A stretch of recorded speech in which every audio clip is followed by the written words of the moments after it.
May I know if this is Miss Amelia? Yes, it's me. And you are?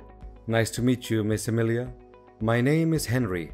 I was hired by your father, Mr. Smith, not long ago. He wanted me to keep you away from all of the misshapes and life-threatening dangers that are predicted to happen in the near future. What mishaps? Can you make it more specific? There's something you need to know, Miss Amelia. Your father told me that he has been battling a brain tumor for at least 3 years now. He decided not to tell you about his sickness because making you sad or concerned is the last thing he wants to do. His condition only gets worse as he gets older.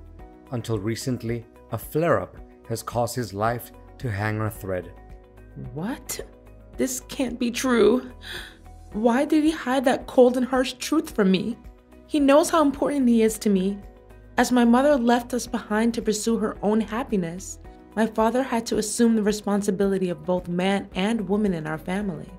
Yet, not once in my whole life have I ever heard a single complaint from him. He even chose not to remarry so that he could put his heart and soul into raising me. His love for me truly can't be described by words. I can feel how deeply connected you and your father are, and I'm truly sorry for what you have to go through right now. I know this is difficult to bear all at once, but you need to be strong. Mr. Smith anticipated that when everyone knows about his current condition, some unfortunate events may happen to you and your dad's company. That's why I'm here, to make sure that you'll be safe, no matter what circumstances. Are you still with me, Miss Amelia? Yes. Continue where you're at. I'm just gathering my courage, trying to calm down and not crying too much. I know you're a brave girl, Miss Amelia, and your father is always proud of you for that. But wait, why should I put my trust in everything you have to say? Clearly you just must be some random person who happened to know my number. Mrs. Smith figured that you would ask something similar. This is why your father asked me to personally send you a keepsake that's very dear to him, which is your mother's necklace. It should have arrived in your mailbox by now. Give me a few minutes to check. Well, I guess what you said is believable, because the one I found in my mailbox is definitely my mom's necklace, which my dad always carries in his pocket wherever he goes. Look, your father is still fighting hard for his life. Although he can hardly move, he's still able to talk and remains conscious about what's going on around him. In around 3 days, I'll read his testament on his behalf at the hospital. According to his will, you, Miss Amelia, will inherit not only his incredibly large fortune, but also his $1 million company. Well, money and power are never my first priorities. All I care about right now is my dad's vitality and well-being. Money and power may not matter much to you, but your father fears that some people may try to steal them from you, or even try to get rid of you so that they can lay their hands on your father's enormous property. That's why I'm here to protect you, and I'll be secretly watching over you from afar and immediately interfere whenever I feel that your safety is in peril. But you gotta make sure that no one can find out the truth about me, even the people who are closest to you. If that's what my dad wants, then I have no reason to disobey. But may I know the identity of people who want to harm me to appropriate my dad's wealth? Well, there are some names on your father's list of possible suspects. Until now, they haven't made any shady move yet, but it doesn't mean that you can let your guard down. Remember, anything can happen and put your life at risk after your father makes his announcement in a few days, and you have to prepare yourself for the worst case scenarios. I understand. Thanks for the advice.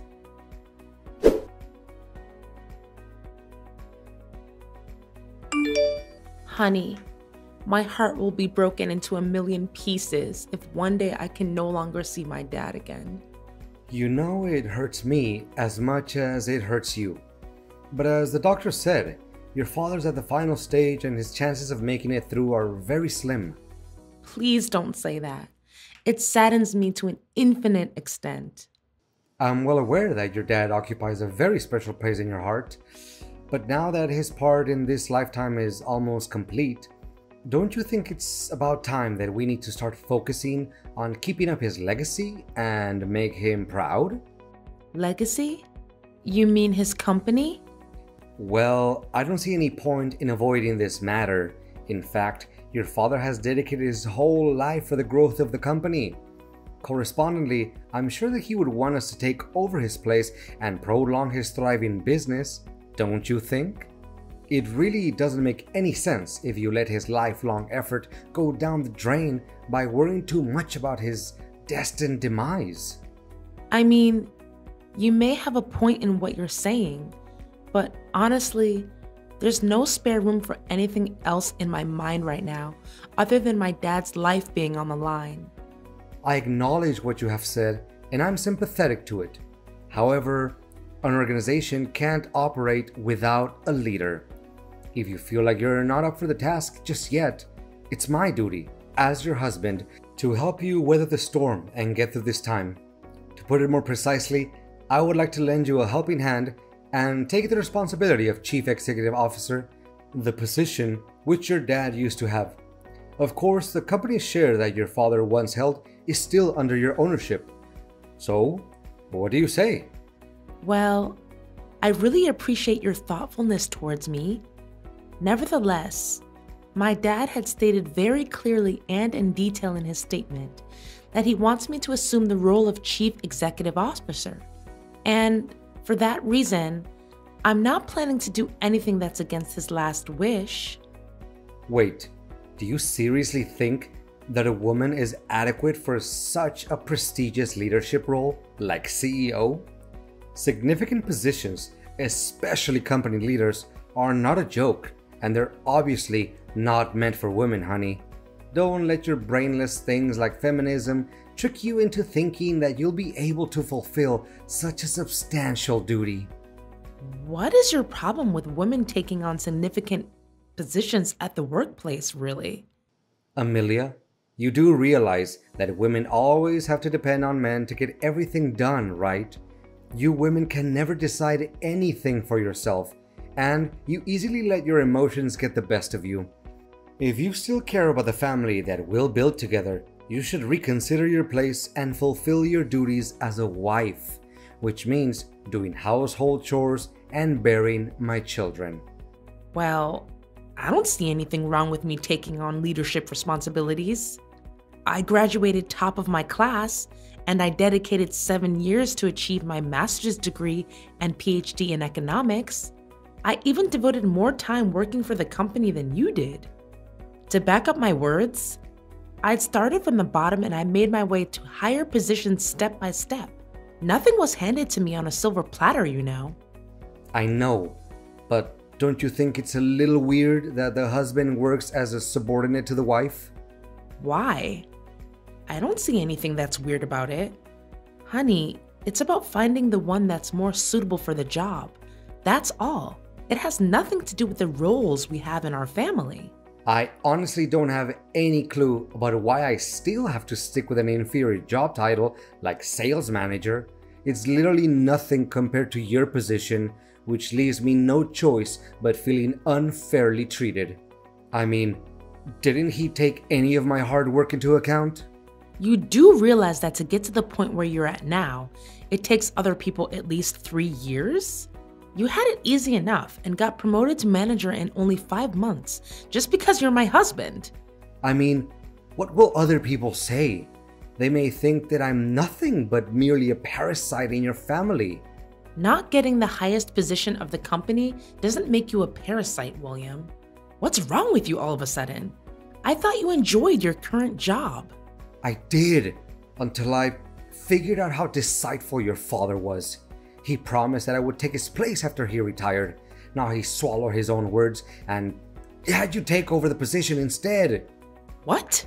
How can you make up such a lie? If my father intended to let you take control of the company, he would have told me about it.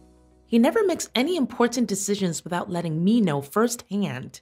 Look, William, I don't want us to fight over this kind of thing. We're family, and being family means helping each other out in times of need, not picking a quarrel with one another over power and inheritance. Let me make it clear to you once and for all. If I don't get to work as the chief executive officer of the company, I demand a divorce as soon as possible. What? How could you say that so easily after our 3 years of marriage? And most important of all, in the toughest time of my life, when I'm about to lose my father? Well, your father doesn't treat me very nicely as well. He let you inherit his position because me and him are not biologically related. Guess once an outsider, always an outsider, right? He never saw me as his son after all. I said it. Let me take over your dad's position, or you can consider that our marriage is over. All right, I'll think long and hard about it.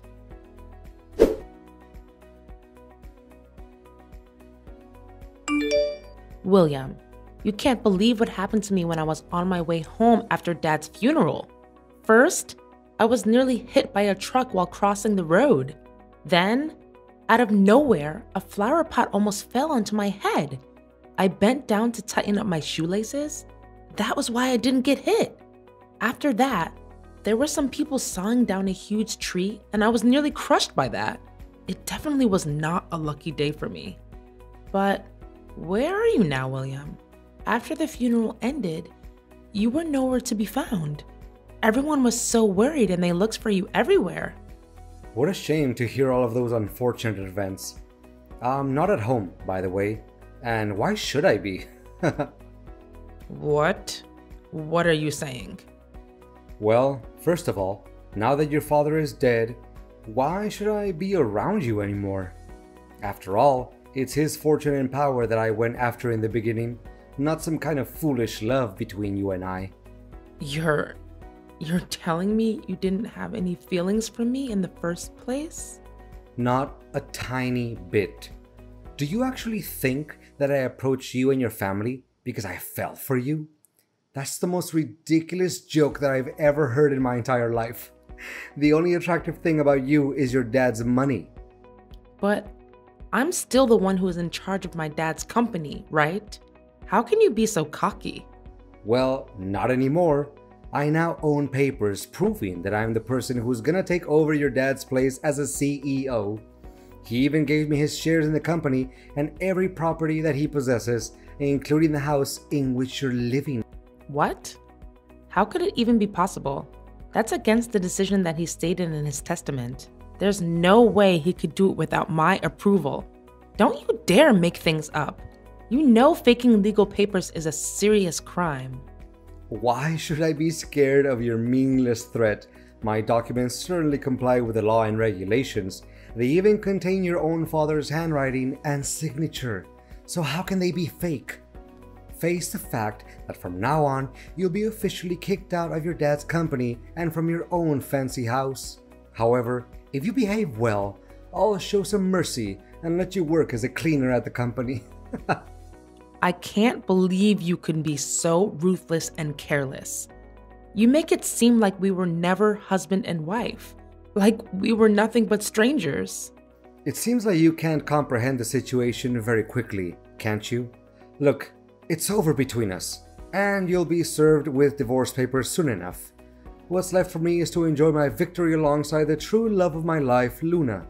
She's the one I'm gonna spend the rest of my life with. What? So you've been cheating on me too? How did I not notice that? In my eyes, you were a dutiful husband and a pious son-in-law to my father. You never came home late. You cooked for us whenever I was busy. You even took great care of my dad during his final days of living, as if he was your own biological dad. How did you change all of a sudden? Well, I didn't change anything. All I did was a little acting to cover my true intention. You don't know how much I had to contain myself from laughing as I saw you were blindly believing in everything I did and said. How could you do this to me? I just can't believe all of this. To think how kind me and my dad were to a jerk like you gives me chills down my spine. Kind? Am I hearing it correctly? Your father treated me like dirt. He didn't even let me take over the position that was rightfully mine all along. And you know what? He even had the nerve to, not just one time, scolded me and embarrassed me in front of my coworkers. I literally have no respect for that man. So you were holding a grudge against my dad this whole time? I mean, if he ever criticized you or your work, it was just because he wants you to be a better version of yourself and make progress. Well, now that hypocrite can carry all the criticism with him to his grave. So long, Amelia. Enjoy your homeless life.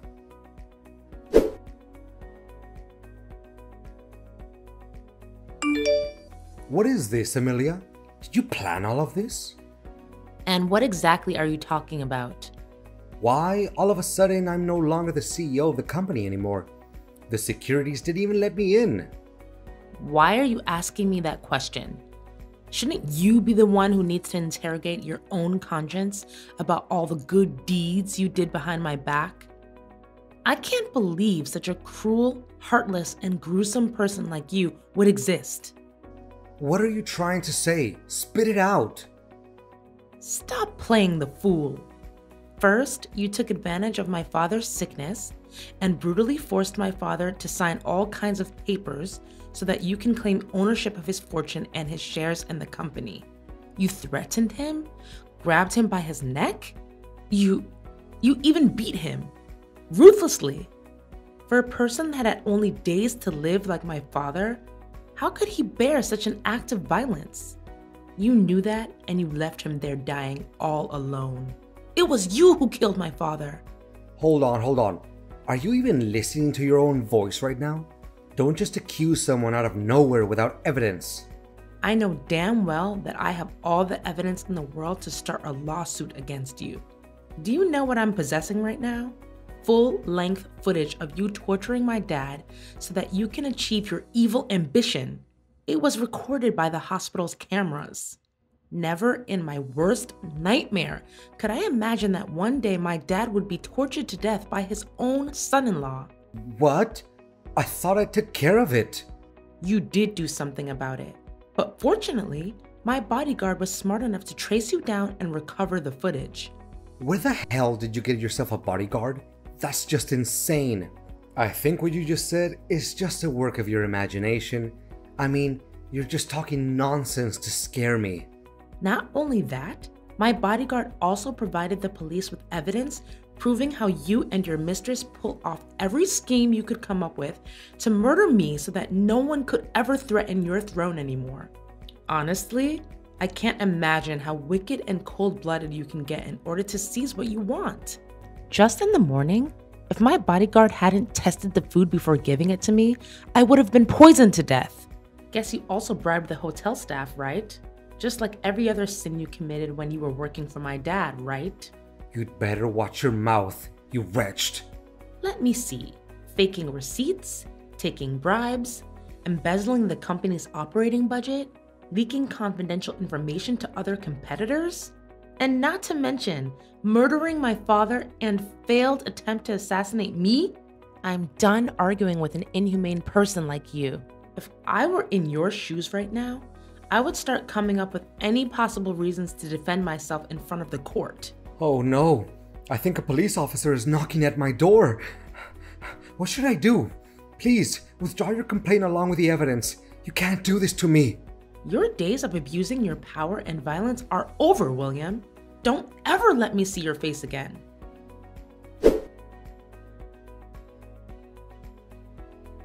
As the story got around, my case immediately grabbed the press's attention. The public, especially William's colleagues, were so angry that they even came to William's parents' place to demand justice for me. William fought as hard as he could and came up with every absurd and invalid argument to defend his crimes.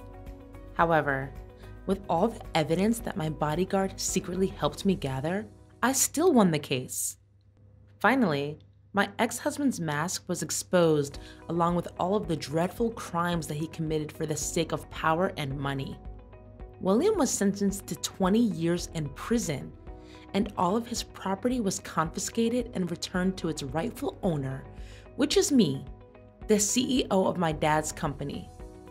Being a competent, talented woman with a solid academic background, the substantial duty of a leader doesn't slow me down at work. In fact, it helps my capacity and qualities stand out, which contributes to fortifying the position at the company.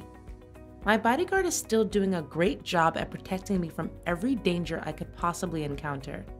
Well, he's not only my bodyguard anymore, but he's also my best friend, a person who I can share each and every one of my secrets with, and most importantly, he's my future husband.